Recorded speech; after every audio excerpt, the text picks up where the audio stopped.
இவங்கள எங்கேயோ பார்த்த மாதிரி இருக்கு. ஆனா எங்க பார்த்தோம் தான் ஞாபகம் இல்ல அப்படின்னு மண்டைக்குள்ள போட்டு குழப்பிட்டு இருப்பீங்க எதிர்நீச்சல் சீரியல் பார்த்துட்டு இருக்கும் போதெல்லாம். இப்போ உங்களுக்கு இவங்க யாரு, எந்த சீரியல்ல நடிச்சாங்க, எத்தனை திரைப்படங்கள்ல நடிச்சிருக்காங்க, எந்த அளவுக்கு பிரபலமான ஒரு ஆள் அண்ட் இப்போ நிறைய பேருக்கு உங்களுக்கு தெரிய வரும். தெரியாதவங்களும் தெரிஞ்சுக்கோங்க. தெரிஞ்சவங்க இதை பார்த்த உடனே அட ஆமால அப்படின்ற மாதிரி ஒரு நினைவு கூறலா தான் இருக்க போகுது. ஆமாங்க, எதிர்நீச்சல் சீரியல்ல அறிவுக்கரசி அப்படின்ற இந்த கதாபாத்திரத்தில் நடிச்சிட்டு இருக்கக்கூடிய நடிகை காயத்ரியை பத்தின பயோகிராஃபி தான் இன்னைக்கான வீடியோ. வாங்க பார்க்கலாம்.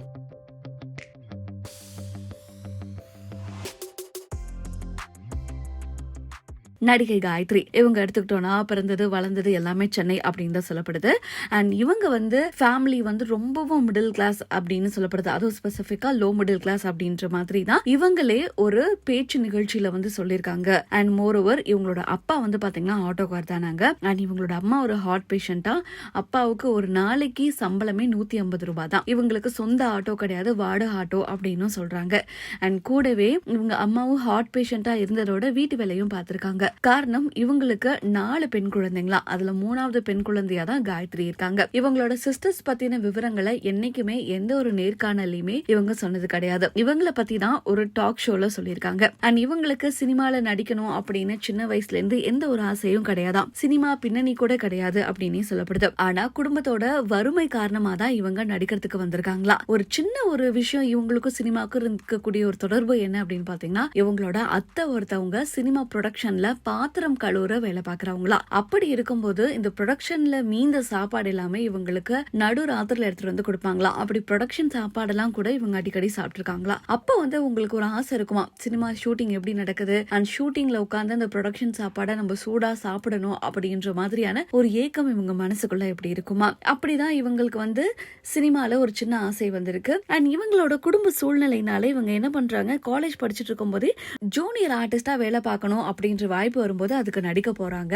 12th முடிச்சுட்டு காலேஜ் ஃபர்ஸ்ட் இயர் படிக்கும் போதே காலேஜ் ஃபீஸும் கட்டணும், வீட்டு வாடகைக்கும் கொடுக்கணும் அப்படின்ற ஒரு சுமை இவங்களுக்குள்ள வரதுனால இவங்க நடிக்க போகிறாங்க. அண்ட் தொடர்ந்து ஒரு 15 நாள் ஷூட்டிங் பண்ணாங்க அப்படின்னா இவங்களால வீட்டு வாடகை கொடுக்க முடியுமா. அப்படிதான் இவங்களோட ஒரு ஒர்க் ஆனது இருந்திருக்கு. இப்படி போயிட்டு இருக்கும்போது போக போக போக சினிமாவில் நடிக்கணும் அப்படின்ற ஒரு ஆசை இவங்களுக்குள்ள அதிகமாவே வந்திருக்கு. இப்படி ஜூனியர் ஆர்டிஸ்டா எந்தெந்த திரைப்படத்துக்கெல்லாம் கூப்பிடுறாங்களோ அங்கெல்லாம் இவங்க போறாங்க. ஜூனியர் ஆர்டிஸ்ட்னா ஒரு கூட்டத்துல ஒரு ஆளா நடக்கிறது, அங்க இங்கேயும் போய் வருது, இந்த மாதிரியான கேரக்டர் மட்டுமே தான் இவங்க பண்ணிருக்காங்க. இப்படி பண்ணிட்டு இருக்கும் போதே அடுத்து என்ன பண்ணணும் அப்படின்னு யோசிக்கும் போதுதான் ஒரு மேஜிக்கான ஒரு விஷயம் இவங்க வாழ்க்கையிலே நடக்குது. அப்படி ஒரு அதிசயம் நடக்கும்னு இவங்களே எதிர்பார்க்கல. திடீர்னு பாத்தீங்க அப்படின்னா இவங்களுக்கு ஒரு வாய்ப்பு வருது. அதுவும் ஹீரோவுக்கு தங்கச்சியா நடிக்கணும். இந்த படமே ஸ்பெசிபிக்கா ஹீரோ அண்ட் ஹீரோவோட தங்கச்சி வச்சுதான் இந்த கதைக்களம் நகருது. அண்ட் ரொம்பவும் மெயின் கேரக்டர் இவங்களுக்கு கொடுக்குறாங்க. அண்ட் இவங்க கொஞ்சம் ஜப்பியா இருக்கிறதுனால வெயிட் லாஸ் பண்ணணும், ஒரு ஸ்கூல் படிக்கிற பொண்ணு மாதிரியான கேரக்டர் அப்படின்னு 2 மாசம் தீவிரமா இவங்க வெயிட் லாஸ்லாம் எடுத்து அண்ட் ஆக்டிங் கிளாஸ்லாம் போய் ஜூனியர் ஆர்டிஸ்டாவும் நடிச்சு அண்ட் இதுக்கான வேலைகளுமே பண்ணிட்டு இருக்காங்க. அப்போ பாத்தீங்கன்னா திடீர்னு இந்த படம் டிராப் ஆயிடுச்சு அப்படின்னு சொல்லும்போது ரொம்பவும் மன உளைச்சலுக்கு ஆளாகிட்டாங்க. தொடர்ந்து 3 நாளா சோக பாட்டா கேட்கறதுன்னு ரொம்பவும் கஷ்டப்பட்டிருக்காங்க. அப்பெல்லாம் இவங்களுக்கு ரொம்பவும் ஆறுதலா இருந்தது இவங்க அம்மா தானா, நீ இவ்வளவு உழைப்பு போட்டிருக்க, அதுக்கான பலன் கிடைக்கும் அப்படின்னு சொல்லிட்டே இருப்பாங்களா. அதுக்கப்புறமா நிறைய வாய்ப்புகள் இவங்களுக்கு வந்து போயிட்டு இருந்திருக்கு. அதுவும் ஸ்பெசிபிக்கா இந்த படத்துக்காக கமிட்டா இருக்கும்போது இன்னும் நிறைய வாய்ப்புகள் வரும்போது என்ன சொல்லிட்டாங்களா, இல்ல நான் ஹீரோவுக்கு தங்கச்சியா நடிக்கிறேன், அதனால என்னால உங்களோட படங்கள்ல ஜூனியர் ஆர்டிஸ்டா பண்ண முடியாதுன்னு இவங்களே ஸ்டாப் பண்ணிருக்காங்க. இந்த படம் டிராப் பண்ணோனே இவங்களே மறுபடியும் கால் பண்ணி எல்லார்கிட்டயுமே வாய்ப்பு கேட்க ஆரம்பிச்சிருக்காங்க. அண்ட் ப்ரொடக்ஷனா ஏறும்போது ஒரு சில ப்ரொடக்ஷன்லாம் பாத்தீங்கன்னா இவங்களோட நிறத்தை வச்சு ரொம்பவும் பேசியிருக்காங்க.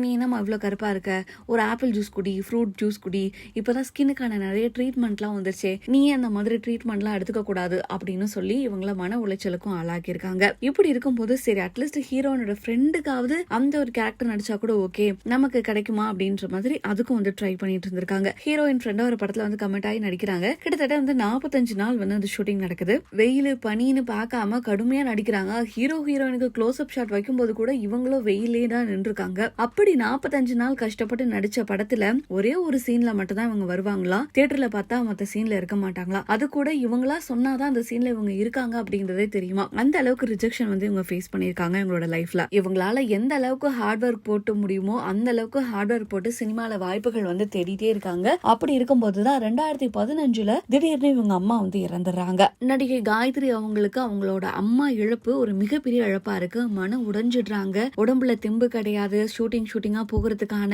வாய்ப்புகளும் இல்ல. ரொம்பவும் உடைஞ்சிருக்காங்க.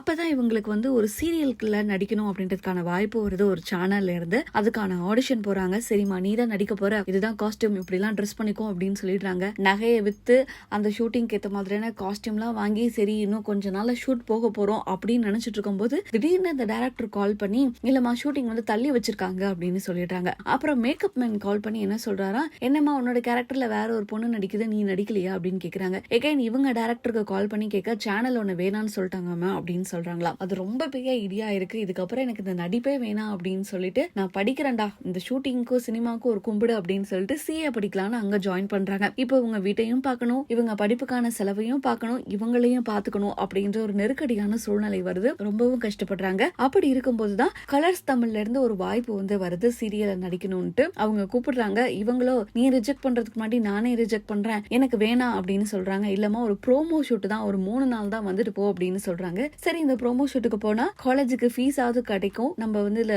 கிடைக்கக்கூடிய காசு வச்சு கட்டலாம் அப்படின்றதுக்காக போகிறாங்க. அந்த ப்ரோமோ ஷூட்டும் நடக்குது. அதுக்கப்புறமா அந்த ப்ரோமோ ஷூட்ல இருந்து சீரியலும் இவங்களுக்கு ஓகே ஆயிடுச்சு. அந்த சீரியல் தான் பேரழகி அப்படின்ற இந்த ஒரு சீரியல். இவங்களால நம்பவே முடியலையா இவங்க வந்து ஓகே ஆயிட்டாங்க அப்படின்னு. இவங்க திரும்ப திரும்ப கேக்குறாங்களா, இல்ல சார் எனக்கு கடைசி நேரத்துல நீங்க வேணான்னு சொல்லுவீங்க, அதனால நானே போயிடுறேன் சொல்றாங்க. இல்லமா சேனல் ஓகே சொல்லிட்டாங்க, ப்ரொடியூசருக்கும் ஓகே, நீ தான் இந்த சீரியலோட ஹீரோயின் சொல்லியிருக்காங்க. நிறைய ரிஜெக்ஷனை ஃபேஸ் பண்ணதுனால இவங்களுக்கு உண்மையிலேயே ஒரு வாய்ப்பு வரும்போது இவங்களால ஏத்துக்க முடியல. அந்த அளவுக்கு ரொம்பவும் கஷ்டப்பட்டிருக்காங்க. அதுக்கப்புறமா இந்த சீரியல் இவங்களுக்கு ஒரு மிகப்பெரிய ஏணிக்கட்டாரா இருந்திருக்கு அப்படின்னு சொல்லலாம். பேரழகி சீரியல்ல இவங்க வந்து நடிச்சாங்க. பிருத்திவி கயல் அப்படின்ற பேர் வந்து ரொம்பவும் பிரபலமான பேர். அதுல இவங்களுக்கு கதாநாயகவா நடிச்சவர் வந்து அன்பேவா சீரியல்ல விராத் அப்படின்னு நடிச்சார் தெரியுமா, ஒரு ஹீரோ. அவர் தான் வந்து இந்த சீரியலையும் உங்களுக்கு வந்து ஹீரோவா நடிச்சிருப்பாரு. தொடர்ந்து இந்த சீரியல் வந்து 2-3 வருடங்கள் வந்து போச்சு, மெகா ஹிட்டாவும் ஆச்சு. இந்த சீரியல்ல நடிச்சிட்டு இருக்கும் போதே எந்த சேனல்ல இருந்து இவங்களை வேணான்னு சொன்னாங்களோ அதே சேனல்ல மறுபடியும் இதே மாதிரி டஸ்கி டோனுக்கான ஒரு சீரியல் இருக்கு வாங்க அப்படின்னு கூப்பிடுறாங்க. ஆனா இவங்களும் ரிஜெக்ட் பண்ணிடுறாங்க. அது வந்து பாரதி கண்ணம்மா அப்படின்ற மாதிரி மறுசல் புரசலா வந்து பேசப்பட்டுட்டு தான் இருக்கு. அண்ட் இவங்க நிறைய திரைப்படங்கள ஜூனியர் ஆர்டிஸ்டா நடிச்சாங்க தெரியுமா. அதுல ஒரு சில திரைப்படங்கள்ல வந்து சூரிய அவர்களுக்கு ஜோடியா நடிச்சிருப்பாங்களா மருது அப்படின்ற திரைப்படத்துல. அண்ட் V1 அப்படின்ற திரைப்படத்துல செகண்ட் லீடாவும் நடிச்சிருப்பாங்களா. அண்ட் சந்தானம் அவர்கள் திரைப்படத்துல தான் அந்த ஹீரோயினுக்கு ஃப்ரெண்டா வந்திருப்பாங்களா. இப்படி நிறைய திரைப்படங்கள்ல நடிச்சாலும் இந்த பேரழகி சீரியலுக்கு அப்புறமா இவங்க வந்து வாணி ராணி அப்படின்ற சீரியல்லுமே வந்து ஒரு கிராமத்து கேரக்டர் வந்து பண்ணிருப்பாங்க. அதை தொடர்ந்து அக்னி நட்சத்திரம் அப்படின்ற சீரியல் பண்ணிருப்பாங்க. நிறைய சீரியல்கள் பண்ணிருப்பாங்க. இப்ப இடையில ஆள் அட்ரஸே காணும், எங்கடா காயத்ரி அப்படின்ற ஒரு கேரக்டர் இருந்துச்சே காணுமே அப்படின்னு எல்லாருமே எதிர்பார்த்துட்டு இருந்த நிலையில இப்ப அவங்க சன் டிவில எதிர்நீச்சல் சீரியல்ல அறிவுகரசி அப்படின்ற இந்த கதாபாத்திரத்துல நடிச்சு ரசிகர்களுக்கு மறுபடியும் நான் இருக்கேன் அப்படின்னு நினைவூட்டிருக்காங்க அப்படின்னே சொல்லலாம். சோ இந்த சீரியல் பார்க்கும்போது இவங்களை எங்கேயோ பார்த்த மாதிரி இருக்கே அப்படின்னு பல பேர் நினைச்சிருப்பீங்க. ஆமாங்க, நீங்க நினைச்சது எல்லாமே கரெக்ட் தான். இவங்க பேரழகி அப்படின்னு சீரியல்ல நடிச்ச பிரபலமான காயத்ரியே தான் சன் டிவிலையும் வாணிராணி சீரியல் எல்லாம் நடிச்சிருக்காங்க. இப்போ எதிர்நீச்சல் சீரியல்ல ஒரு வில்லி கதாபாத்திரம் நடிச்சிட்டு இருக்காங்க. இந்த காயத்ரியை பத்தி நீங்க என்ன நினைக்கிறீங்க? இவங்க வில்லியா வந்து பயமுறுத்துற மாதிரி கலக்கிட்டு இருக்காங்களா?